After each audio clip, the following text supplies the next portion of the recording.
My name's Alex Seropian. I'm a founder of Bungie. Hi, I'm Hamilton Chu. I'm producer on Halo.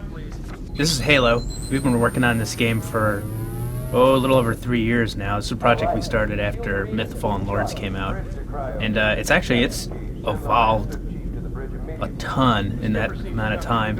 It started as it was a really small team of a couple of engineers basically working on some technology that they were going to use for an RTS game, and at some point in those early stages,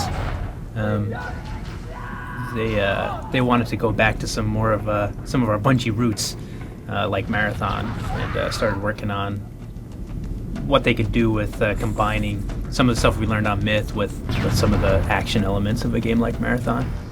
And that was sort of the first part of Halo's evolution. And in the years that followed, a lot of things happened where, like recently, we got acquired by Microsoft, so we had an opportunity to refocus and move from the PC world to the console world, which is something we've been interested in doing for a long time. That's had a real profound effect on the way we think about the game, and the way that we design the game, and a lot of the decisions that we've made recently.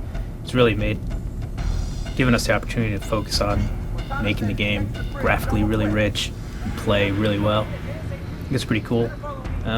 There's a lot of stuff we've learned along the way too with process. This is definitely the biggest team that we've ever had working on a game. It started off, like I said, really small, and it now encompasses all of Bungie. Like Alex said, this is by far the largest team and project that Bungie's ever done. But the story in Bungie games, the story has always been a really big thing for us and something that our fans really appreciated. So it's always a big part of everything we get into. And I think we used it to a really good effect in our first level. Yeah, speaking of effects, you see the sun coming through the trees right there? Yeah, that's pretty cool. I think everybody else in their commentaries have talked about how cool that is. But did they talk about Bernie? Because Bernie did that. Jason Yes. calls him the little monster. He's just a coding maniac. It's all about having coding maniacs. Yeah. They're We really had a helpful. party last week at Jason's house. Bernie showed up with his laptop and he coded the whole time. That's part of why we like Bernie so much. That's what makes him a little monster. That and the food he eats. There's some more cool effects. So this is A30, a level that Marcus Leto did, our art director. It's really cool. The outside vistas in Halo, I think they're among the best that I've seen in any game. As are the interiors that we're seeing here. These are pretty cool as well. This one's done by Chris Barrett. That's pretty cool because Chris didn't actually start off working on Halo. He was working on a different project. That's true, but we're really glad he did some stuff for us, because this interior stuff and the snow outside stuff that you see later, it's all Chris, and it looks cool. And it's really different from the other stuff we've done.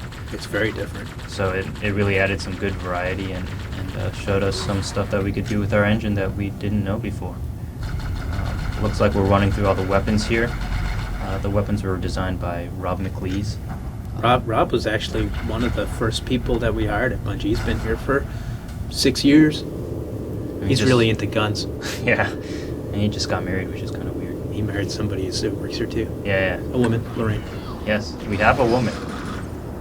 She's married though. Yes, yes. And now it looks like we're running through the characters here. Here's the Jackal.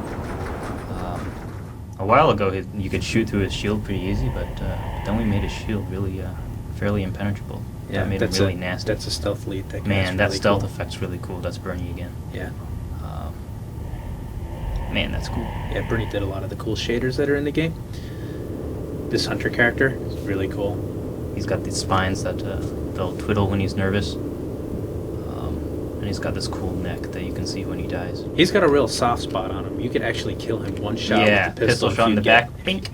But that's not to say he's a wuss or anything, because he No. could kill you real Like easy. this. Yeah. So this was sort of some of the outside stuff that Hamilton was talking about. Chris Barrett did. I was gonna say, like, that's one of the cool things about Bungie is we've got this real open environment, and like we can grab somebody like Chris Barrett and Dan, who are both working on different projects, and we can sort of enlist them into Halo, and they can contribute in a really important way like this. That's really cool. Damn, snow is cool. Yeah, maybe we should actually talk about what's going on the screen. The story in our games have always been really important, and like when we decided to announce the game, basically we tried to tell a story with a cinematic. That's when we went to Macworld and Steve Jobs sort of unveiled Halo for the first time.